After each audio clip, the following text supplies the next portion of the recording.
Now, I want to reflect because it's gratitude time, Thanksgiving, on, I guess, my wartime experience. I I watched that movie Devotion about the Navy pilot aviators in the Korean War, and thought about my uncle Joe who served in the Korean War. I only heard stories about them coming back. My uncle Earl too was married to my oldest aunt Sophie too. He served, I believe, in the Korean War, and came back with some pretty bad PTSD. I won't go into specifics, but just know that it was bad. But my experience was different. But the movie just reminded me of sort of the heart of someone who wants to be in the service, who wants to be of service to their country and protect and fight for their country and what this country does stand for, its laws, its constitution, its rights, its independence. What it stands for, we don't always carry it out, right? We don't always follow through with all the high standards that we have here in the United States. But I just know that when I joined, it was right after September 11th. I needed money to pay off my school loans. And plus I knew that they were gonna need a counter offensive with the September 11th attacks. And so me and my adventurous self decided to join, and I did. And during a time of war, but I didn't quite get what I was getting myself into.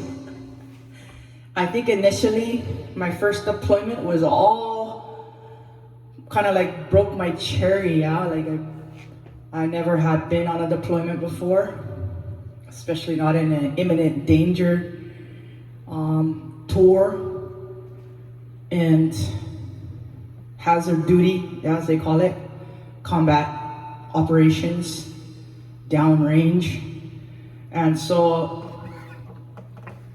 the training was intense, always, but it was just training, right? It was like kind of like the pilots, and they trained hard, and everybody just wanted, after a lot of training, it's like, you just want to go already, right? I want to go, I want to go practice these skills I have, right? And your team and everybody's all in sync, and it's great, right? You think it's great the first time around, it's great, right? Well, for me it was. And then, whoa, then we're down there, right? We're deployed, we're actually there, we're in the ship, we're driving on the roads, people are dying, people are getting blown up.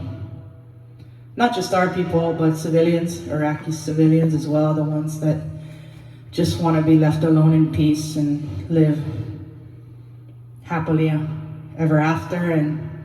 But they have these regimes, right? The terror tyrants in charge of them and making their life miserable. Anyway, so my point was just, it's all fine and dandy, sometimes we think, oh yeah, kind of turn into serial killers before we go down there, yeah, like, oh yeah, I'm gonna get some bad guys, right? Like, but after a while, after doing it and like being there, it's like all that stuff. I don't know. For me, maybe I'm a female. My interpretation of a deployment and a successful deployment is a little different. I think it is because I'm a life giver. I'm not a life taker.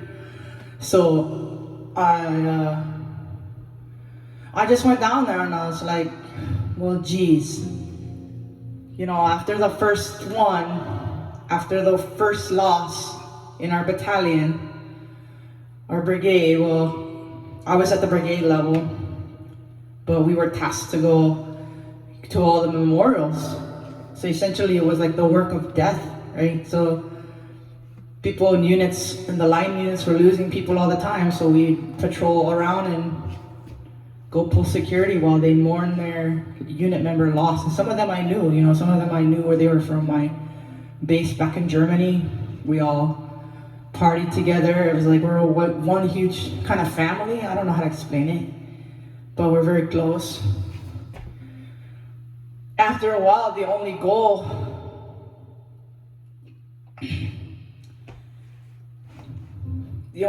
is to bring everybody back home alive.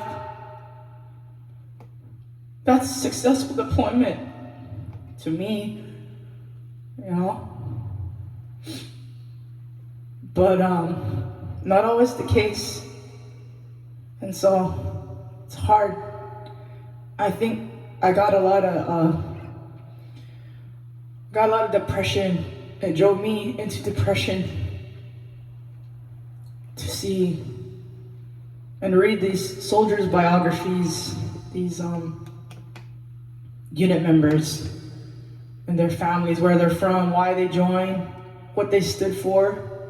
They all wanted to be there. They're all volunteers. Nobody made them go, right? No conscientious objector. Not to say that a conscientious objector is bad or anything, but they wanted to be there. They wanted to fight for the Iraqi people. They wanted to be there and protect democracy and the Constitution.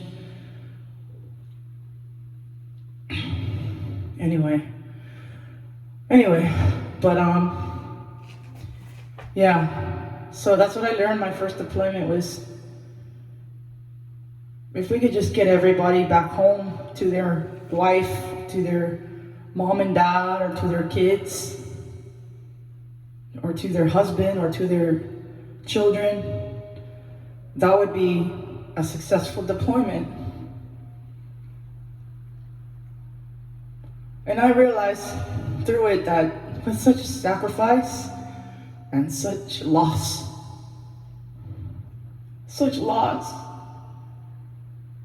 just day in and day out praying that not only they come home alive, but I wanted to come home alive too, right? I wanted to come home alive. But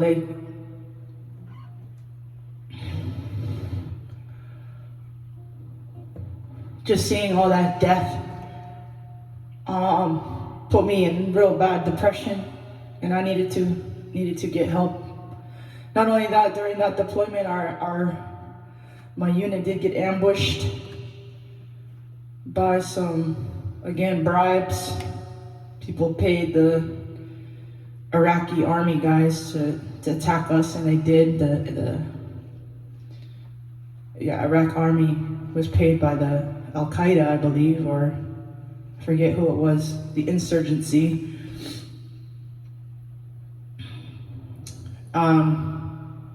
So that affected me too. We had some Purple Hearts from our unit.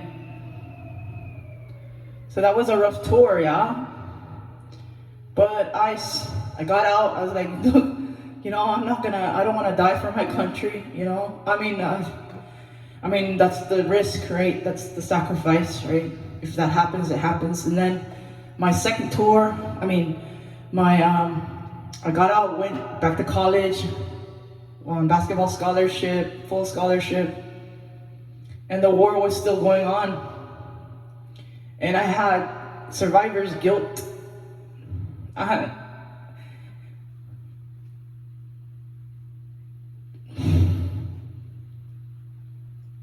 had it real bad, and I felt like, geez, I have all this training now, I have a deployment under my belt, might as well go back in, active duty. And besides, there was a need for soldiers. So, I don't know why, but I gave up my scholarship, and I couldn't focus in school anyways, with the war going on, and I went back in. Then, I went to Texas, neighborhood, my outlook was, I know we're not all gonna, I know that based on my past experience, there's a good chance that not all of us are coming home, even in training. So I was much more serious, and I was much more focused in training, and just took more serious about it. And I think that second deployment kind of took it all out of me. And it was hard, and we did lose three service members to a bomb underneath a bridge with a cell phone not ignition, demolition. And so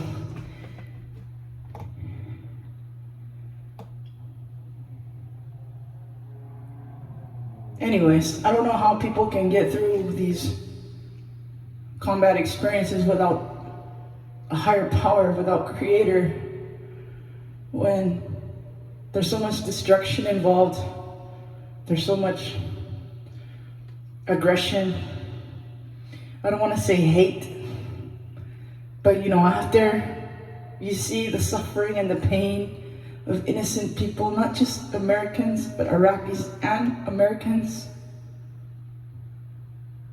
it do get kind of hard inside and not care anymore when I see an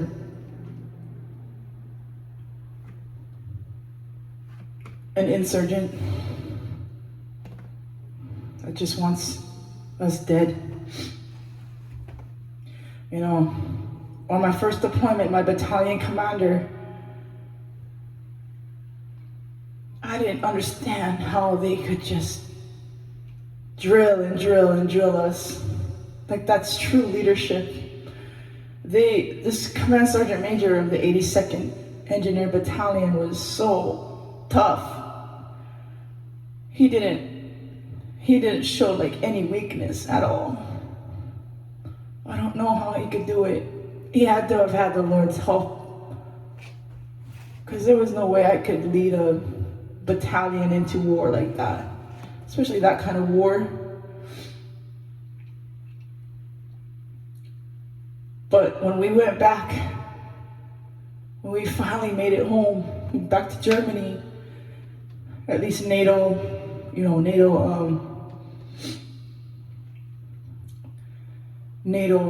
territory, he just broke down and was weeping so hard. Like, all that pressure was off of him. He didn't have to carry that burden anymore.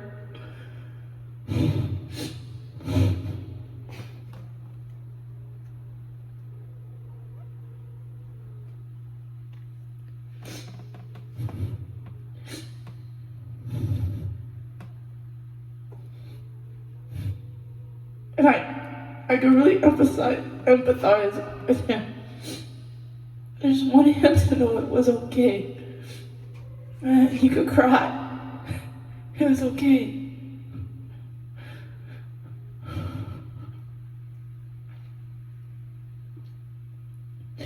There must have been at least hundreds of deaths in his battalion. And it doesn't mean anything. Winning a war, is there such a thing? Is there such a thing as winning a war? I don't think so. I think it's just all bad. Diplomacy is the only way, and peace.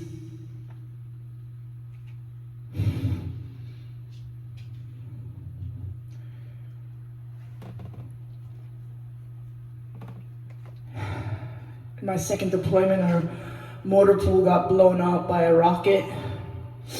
Took out some generators, almost took out a 5-ton. Almost took out our motor sergeant who lived in the motor pool headquarters office. There was a hutch there. So just day by day, it's like, I just pray that I can live one more day, one more day, one more day. One more day to be alive. I'm so happy to be alive. I'm just trying to do good. Try to focus on work, fix the trucks. And just a lot of pressure. But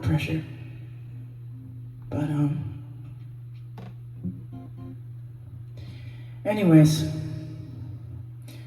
my third deployment, when I came to Hawaii, I did not want to go. I was asking to be on rear detachment. I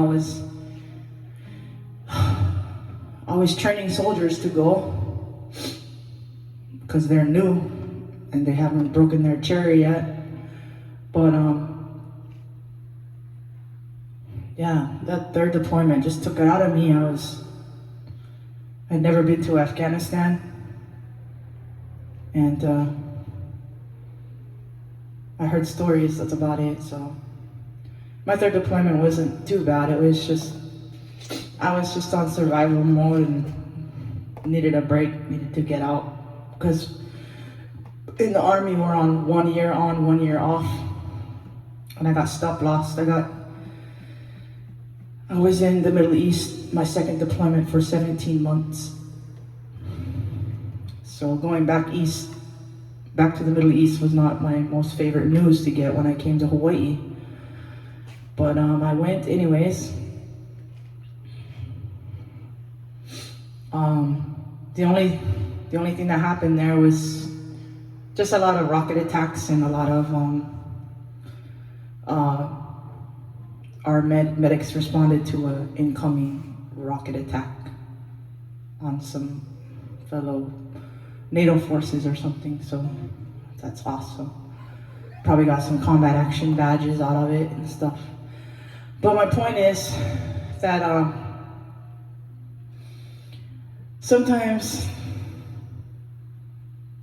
in our suffering, in our sadness,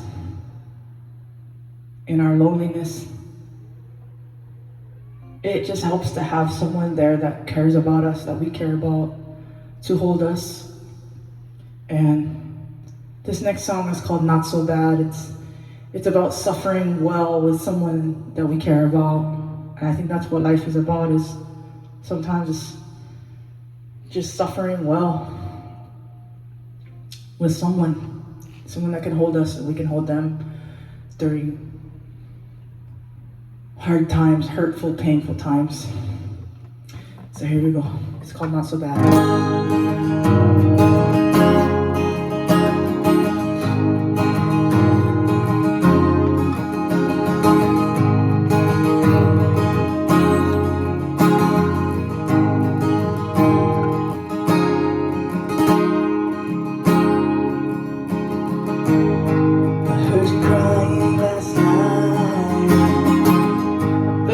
Teardrops shake the ground. My heart was aching with every beat, so I rushed to your beat. And you were so close to me, you rocked it till you fell asleep. Hurting is not so bad. The hurting's not so bad. Then you woke in a daze and looked into my dreamy skies, baby. You said it's not so bad. Oh, I'm feeling warm in your arms. Keep me away from harm. Never leave this place, sitting on